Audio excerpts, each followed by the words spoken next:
votre liste au régional. Ce qui fait dire à François Hollande, d'ailleurs, j'ai vu ça hier soir à la télévision, que finalement Emmanuel Macron était beaucoup plus proche de Nicolas Sarkozy que de lui-même. Ou des idées de Nicolas Sarkozy que des idées que François Hollande a défendues. Quand je vois François Hollande tirer la sonnette d'alarme en disant que le Front National peut gagner dans le pays, on a quand même envie de lui renvoyer la balle et de lui dire la faute à qui ? La faute à 5 ans de gestion Hollande, d'immobilisme, de mauvaises décisions, de surimposition. Enfin, pardon, mais quand on a mis le pays dans la panade, on ne vient pas ensuite jouer les pompiers. La proximité, Nicolas Sarkozy, Emmanuel Macron, vous étonne ? Moi, je crois que c'est une bonne chose de montrer le rassemblement. De montrer le rassemblement dans des périodes où le pays a besoin de cohésion. Maintenant, ça n'empêche pas d'être extrêmement critique sur un gouvernement qui s'est mis depuis 6 mois sur le mode pause. Il ne se passe plus rien en France depuis 6 mois. Pardon de le dire, mais on nous balade. Ce grand débat, c'est 6 mois de palabres pour aller jusqu'aux élections européennes, pour espérer trouver un deuxième souffle pour le gouvernement. Il n'y a aucune décision qui sont prises. Toutes les décisions les plus importantes sont repoussées. Et par ailleurs, moi, ce que je constate, c'est une très grave crise de l'autorité dans le pays. Très grave crise de l'autorité qu'on a vue quand les manifestations des Gilets jaunes se sont transformées en manifestations des cagoules noires, mais que l'on voit dans les établissements scolaires, que l'on voit aussi encore ce matin dans les transports publics. On a un vrai problème vis-à-vis de cette autorité dont les Français demandent qu'elle s'exprime. On va y revenir. C'est pour ça que je ne peux pas partager les paroles de François Hollande. Bon, on va y revenir parce qu'il est responsable, en grande partie responsable. Emmanuel Macron ? François Hollande. Non, je dis, quand il dit que Emmanuel Macron ressemble à Nicolas Sarkozy, pour moi, Emmanuel Macron est profondément un homme qui a un problème avec l'autorité, qui a un problème aussi avec le communautarisme, qui a un problème aussi avec la laïcité et qui ne rétablit pas aujourd'hui l'autorité de la loi dans notre pays. Mais, autorité, laïcité, autorité de la loi, la loi de la République. Vous faites de la loi de la République. Alors justement, je vais revenir évidemment sur la sortie du grand débat, sur l'insécurité, notamment dans les établissements scolaires. On va revenir là-dessus, Valérie Pécresse, mais je voudrais votre commentaire et votre réaction sur ce qu'a dit le pape, qui demande la mise en œuvre rapide du pacte de Marrakech. Il veut une immigration sûre, ordonnée et régulière, accueillir, protéger, promouvoir, intégrer les migrants. L'Europe n'est pas un bastion chrétien à défendre, dit-il. Oui, mais le pape est, fidèle. Vous partagez ou pas ? Non, mais le pape est fidèle à l'enseignement de l'Église, qui est d'accueillir tous ceux qui frappent à votre porte. Moi, je crois qu'en responsabilité, un homme ou une femme politique a le droit de dire quand on peut ou quand on ne peut pas accueillir dignement des personnes. Donc l'homme politique François n'est pas responsable. Le pape n'est pas un homme politique. Le pape est le pape est un guide spirituel et il prêche le message d'accueil universel de l'Église. Maintenant, moi je suis une femme politique dans un pays qui ne peut pas intégrer, accueillir, loger, employer décemment toutes les personnes qui souhaiteraient s'y installer. Et donc nous avons le droit d'avoir une politique migratoire et nous avons le droit de choisir qui nous accueillons chez nous parce que c'est une question de dignité. Vous le savez bien, aujourd'hui c'est la fin de la trêve hivernale, les structures d'hébergement d'urgence sont en train de fermer. On sait bien aujourd'hui que nous allons avoir des milliers de personnes qui vont repartir à la rue. Donc ces phénomènes sont quand même très importants. Donc on a le droit d'avoir une politique de quotas, d'avoir une immigration qui est choisie et pas subie. Et puis on a le droit aussi... Quotas, vous êtes favorable aux quotas. Tout à fait, voté par le Parlement, démocratiquement décidé par la représentation nationale. Mais je suis aussi très favorable à une politique d'aide au développement. Et je pense que la France a failli parce qu'elle a oublié la responsabilité éminente qui était la sienne de développer l'Afrique et le continent africain. Et c'est à quoi je m'emploie aussi avec des très modestes moyens dans le cadre de la présidence de la région. Bien. Donc favorable aux quotas. Tiens, quelle est la politique européenne de François-Xavier Bellamy? Parce que quels sont les choix européens? Parce que j'ai l'impression qu'ils sont très proches finalement de ceux d'Emmanuel Macron. Quelle est la différence? Non, je crois qu'entre il y a deux positions. Il y a finalement la position, il y a la position. On en a besoin. Non, mais il y a la position du gouvernement, qui objectivement s'inscrit dans l'Europe telle qu'elle est et qui a quand même pas beaucoup d'ambition de la changer, avec un Emmanuel Macron qui est assez isolé en Europe, puisqu'il ne fait pas partie du PPE, qui est le grand parti de centre-droit européen, ni du PSE, le parti mais je parle des idées. Oui, mais moi, j'ai pas entendu, d'idées extrêmement fortes venues d'Emmanuel Macron pour changer et transformer l'Europe. De l'autre côté, vous avez Marine Le Pen, qui est inspirée par M. Bannon, le conseiller de M. Trump, et par M. Poutine, c'est-à-dire par la Russie et les États-Unis, qui n'ont qu'un seul objectif, c'est de détruire l'Europe pour nous affaiblir, pour qu'on devienne juste des vassaux commerciaux. Donc Marine Le Pen, elle joue avec les ennemis de la France aujourd'hui sur le débat européen. Donc entre les deux, entre Marine Le Pen alliée à nos ennemis et Emmanuel Macron, qui est l'homme du système, l'homme d'un système européen qui marche pas, eh ben il y a la place pour une troisième voie, qui veut changer l'Europe, qui veut en dénoncer toutes les dérives bureaucratiques. Mais vous voulez que je vous donne un exemple, Monsieur Bourdin, d'un scandale qui peut se produire grâce à l'Europe. Eh bien, il se trouve que aujourd'hui, vous savez que je commande plein de nouveaux trains. Plein de nouveaux trains parce que les transports sont dans un état épouvantable dans ma région. Donc je commande plein de nouveaux trains qui vont arriver. Le règlement européen a changé. À partir de juin, les nouveaux trains que je commande, qui sont les mêmes que les 250 nouveaux trains qui roulent aujourd'hui, n'ont plus l'autorisation de rouler. Parce que le règlement européen a changé et parce que Bruxelles ne veut pas me donner de dérogation pour des trains de banlieue qui ne rouleront jamais sur des lignes internationales. Ça veut dire que si le gouvernement ne réagit pas, si le président de la République ne s'en saisit pas, si le ministre des Transports ne s'en saisit pas, à partir de juin, je risque d'avoir à stocker des trains neufs qui arriveront des usines Bombardier, qui arriveront en Ile-de-France, parce que Bruxelles refuse de me donner une dérogation. Un neuf acheté au Canada, alors? Non, bien sûr que non. Fabriqué dans les Hauts-de-France. Fabrication France garantie. Bombardier, c'est canadien, mais fabriqué en France. Ah non, mais bien sûr. Non, mais attendez, très majoritairement fabriqué en France. Non, très majoritairement fabriqué en France, avec une responsabilité sociale et environnementale, Monsieur Bourdin. Non, mais au contraire, c'est 2000 emplois sauvés dans les Hauts-de-France grâce à mes commandes. J'ai commandé 3 milliards de nouveaux trains.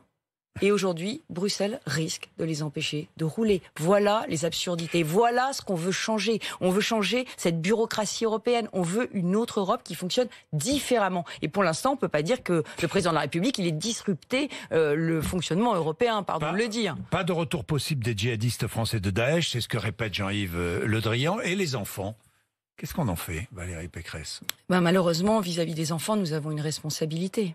Des enfants français, on doit les accueillir. Mais c'est un défi colossal qui va peser sur nous. Un défi colossal, parce que ces enfants... Donc on doit les accueillir. On doit les accueillir. Mais moi, je mets en garde le gouvernement. Il faut des structures spéciales. On ne peut pas mettre des enfants... C'est pas ce que dit Laurent Wauquiez, hein? Qu'est-ce qu'il dit, Laurent Wauquiez? Il dit pas qu'on doit accueillir les enfants. Eh bien, écoutez, moi je le dis. Je dis qu'on doit accueillir des enfants français sur notre sol. Mais le problème de ces enfants français, c'est qu'il va falloir les mettre dans des structures ad hoc. Parce que des enfants qui ont grandi dans un monde en guerre, qui ont vu des atrocités, qui peut-être en ont commis, ne peuvent pas aller dans des structures d'aide sociale à l'enfance de droit commun. Ils ne peuvent pas être confiés à des départements sans un suivi totalement identifié, spécial et avec vraiment des moyens tout à fait spécifiques. Et donc ça nécessite qu'on s'y prépare et qu'on s'y prépare différemment d'aujourd'hui. Valérie Pécresse, Xavier Bertrand n'est plus aux Républicains, vous y êtes encore. Est-ce que vous êtes proche de ces propositions? Vous les avez vues. Propositions sur l'âge légal de départ à la retraite. Il va falloir travailler plus longtemps. C'est ce qu'il dit. Vous êtes d'accord avec lui? Je l'ai toujours été. Que le système soit équilibré. Je l'ai toujours été. Nous avons fait toute une série de propositions à Libre sur justement la question de l'allongement de la durée de la vie d'une manière générale. Les Français vont vivre beaucoup plus âgés et puis surtout, ils vont vouloir... plus longtemps en bonne santé. Hein. L'espérance de vie en bonne santé ne progresse plus. J'allais vous le dire. Ils vont vivre plus âgés quand même que la génération précédente et ils vont peut-être avoir besoin de soins spécifiques. Aujourd'hui, on dépiste mieux les maladies. Aujourd'hui, on demande à être mieux soigné. Et vous savez combien coûte un mois dans un EHPAD. Et vous savez aussi les scandales qu'il y a dans certains EHPAD low cost qui sacrifient le bien-être de leurs malades. Et je sais aussi les besoins de financement pour le troisième âge dans les années qui viennent. Et donc ça suppose que les retraites soient garanties. Et Emmanuel Macron, il a rompu le pacte de confiance avec les retraités en mettant la CSG et en désindexant les retraites. C'est pour ça, moi, je suis pour l'indexation des retraites, la réindexation des retraites, pour que le pouvoir d'achat des retraités ne s'effrite pas. Mais si on veut réindexer...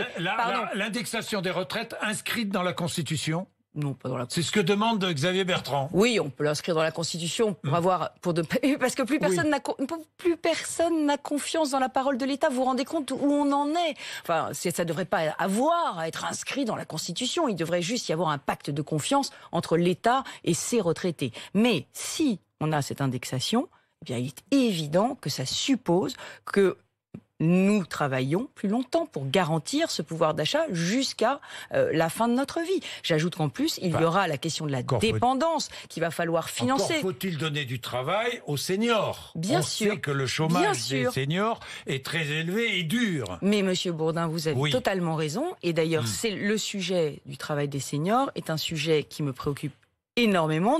Nous avons fait le choix du chômage, nous avons fait le choix des allocations, nous avons fait le choix de sortir de la vie productive un certain nombre d'actifs parce que nous avons toujours mis plus de charges sur le travail et plus de charges sur les entreprises. Le sujet aujourd'hui, c'est de donner une deuxième carrière aux seniors. Moi, je crois qu'il pourrait être formateur, je crois qu'il pourrait travailler dans l'économie sociale et solidaire, je crois qu'il pourrait transmettre et qu'ils ont des choses à transmettre et que la prospérité de la France viendra du rôle social que nous donnerons à tous ceux qu'on appelle aujourd'hui les jeunes retraités, ceux qui ont entre 60 et 70 ans, qui sont en parfaite santé et qui ont envie de s'engager justement pour la société, pour l'intérêt général. Autre idée avancée par Xavier Bertrand et à mon avis qui sera reprise par le président de la République, nous verrons bien la fusion des conseillers départementaux et régionaux pour créer des conseillers territoriaux. Vous êtes favorable à cette idée? Elle arrive un peu tard en Île-de-France. Parce qu'il y a une parce qu'il y a une situation très. Non, mais. En Île-de-France, oui, mais. Non, mais je vous explique pourquoi. En France, non, mais je vous explique pourquoi. La situation de l'Île-de-France est spécifique. C'est que Madame Hidalgo a convaincu François Hollande de supprimer le département de Paris. Il n'y a plus de département en Île-de-France de Paris. Il n'y a plus qu'une ville dont le conseil sera élu l'année prochaine, comme tout le monde le sait. Mais il n'y a plus de conseil départemental. Et c'était pour simplifier, c'était pour avoir moins de dépenses de structure. Donc ça veut dire que si on faisait la réforme, si on essayait d'avoir des conseillers départementaux qui siègent, que la région soit composée de conseillers départementaux, c'est ça. C'est la fusion, des conseillers. Non, c'est que la région serait composée de conseillers départementaux. D'abord, il y aurait moins d'élus et aux frais des économies. Non, là, on serait obligé de recréer 70 élus en Île-de-France. Puisqu'il y a plus, on serait obligé de recréer un département. Non, mais attendez, oui, mais excusez-moi, je sais que l'Île-de-France n'est pas la France, mais l'Île-de-France, c'est quand même une partie de la France. Non, mais attendez, c'est un vrai sujet. Est-ce que Mme Hidalgo est prête à avoir un président du département de Paris au-dessus d'elle? Est-ce qu'on est prêt à recréer une structure à Paris? La vérité, c'est qu'à Paris, on a supprimé le département et on a créé une structure contre laquelle je me bats de 200 élus qui s'appelle la métropole, qui sert à rien, qui s'intercale entre les villes, les départements, la région. Donc on a un millefeuille à Paris inextricable. Donc il faudrait simplifier tout ça. Moi, je prône la suppression de la métropole. Ça supprimerait un tiers des élus. Mais sur le conseiller territorial, je ne vois pas comment on peut le faire, en tout cas sans revenir complètement sur le statut de Paris, ce qui provoquerait un petit tollé. En France. Alors ailleurs en France, moi je pense que si on allait vers cette réforme du conseiller territorial, pour pour ce que moi, voulait Nicolas Sarkozy d'ailleurs. Oui, mais c'était avant les grandes régions. Aujourd'hui, nous avons des régions qui font 12 départements. Oui, c'est vrai. Et pour moi, les régions sont des collectivités territoriales. Elles doivent être élues directement par le peuple. Ce ne sont pas des archipels de départements. Donc ça veut dire quoi? Ça veut dire qu'il faudrait redécouper les cantons. Il faudrait que chaque conseiller départemental siège à la région. Et ça, dans une région à 12 départements, ou dans une région comme l'Île-de-France, ça veut dire plus de 400 élus au conseil régional. Et moi, j'en ai que 200 aujourd'hui. Donc ça veut dire qu'on rajouterait 200 élus au conseil régional. Mais oui, mais ils auraient 2 indemnités, monsieur Bourdin. Ils auraient 2 indemnités. On supprimerait les conseillers départementaux, par exemple, et on remplacerait, c'est ce que dit Xavier Bertrand. Non. Ce qu'il propose, c'est que tous les conseillers départementaux siègent au conseil régional, c'est-à-dire qu'en réalité, ils aient 2 indemnités, 2 responsabilités, la responsabilité départementale et la responsabilité régionale. Et c'est pas du tout une fusion. C'est juste, on va le dire, une aspiration des conseillers départementaux. Mais dans les grandes régions, c'est plus de 400 conseillers régionaux. Donc on doublerait le nombre des élus. Valérie Pécresse, est-ce que vous soutenez... Bref, c'est une réforme un peu compliquée. Est-ce que vous soutenez région par Rachida région Dati à la candidature à la mairie de Paris? Je pense que c'est une bonne candidature, la candidature de Rachida Dati à la mairie de Paris. C'est celle qu'il faut, à la droite et au centre. Et au centre. Mais, si vous me laissez terminer, je pense qu'aujourd'hui, l'important, c'est l'unité. L'union, la candidature d'union. Moi, je veux que Pierre-Yves Bournazel, Rachida Dati, Florence Berthoud, qui siègent tous dans le même groupe d'opposition à la maire de Paris, arrive avec une candidature unique. On peut gagner Paris aujourd'hui. Les Parisiens n'ont pas envie d'avoir un maire en marche, ils n'ont pas envie d'avoir Benjamin Griveaux, ils ne sont pas satisfaits de Anne Hidalgo, majoritairement pas satisfaits. Donc il y a une vraie possibilité aujourd'hui pour un rassemblement très large de la droite et du centre d'apporter un projet de propreté, de sécurité, de logement. Et la mieux placée. Aujourd'hui, c'est une affaire qui concerne les Parisiens. Moi, je crois beaucoup. Vous savez, les gilets jaunes, les gilets jaunes l'ont dit. Il faut redonner la parole au peuple et aux électeurs. Moi, je crois aujourd'hui que Paris, c'est une affaire de Parisiens, mais je le leur dis à tous.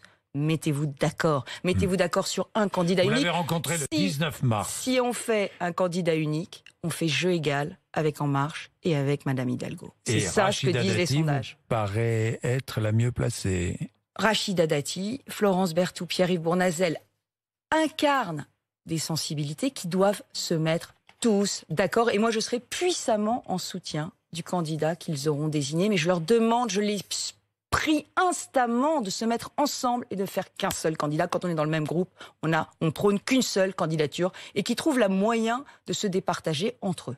Bien, Valérie Pécresse, sur l'insécurité dans les établissements scolaires en Île-de-France, vous voulez pousser un cri d'alarme ce matin. Oui, parce que moi, je suis très très préoccupée par la dégradation de la situation dans les établissements scolaires. Et il nous faut d'urgence un plan contre les violences en milieu scolaire.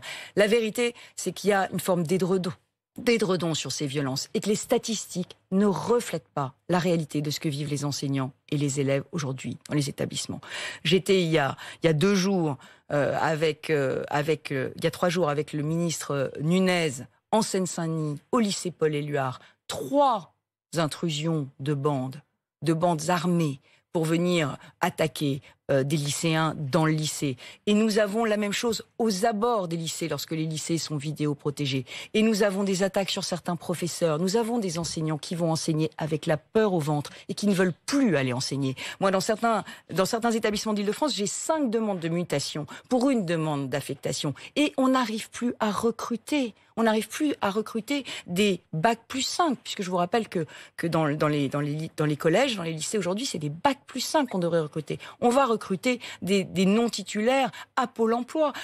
La situation est désespérée. Et dans certains établissements, pas dans tous, hein, là encore, je ne ferai pas de généralité, mais il ne faut pas que les établissements qui vont bien masquent la situation extraordinairement préoccupante des établissements qui sont sous tension. Vous avez prévu la mise en place de brigades à partir de la semaine prochaine, J'ai décidé plein de choses. D'abord, j'ai fait 500 opérations de sécurisation des lycées. J'ai mis des caméras de vidéoprotection partout, des sas d'entrée partout où on me le demandait.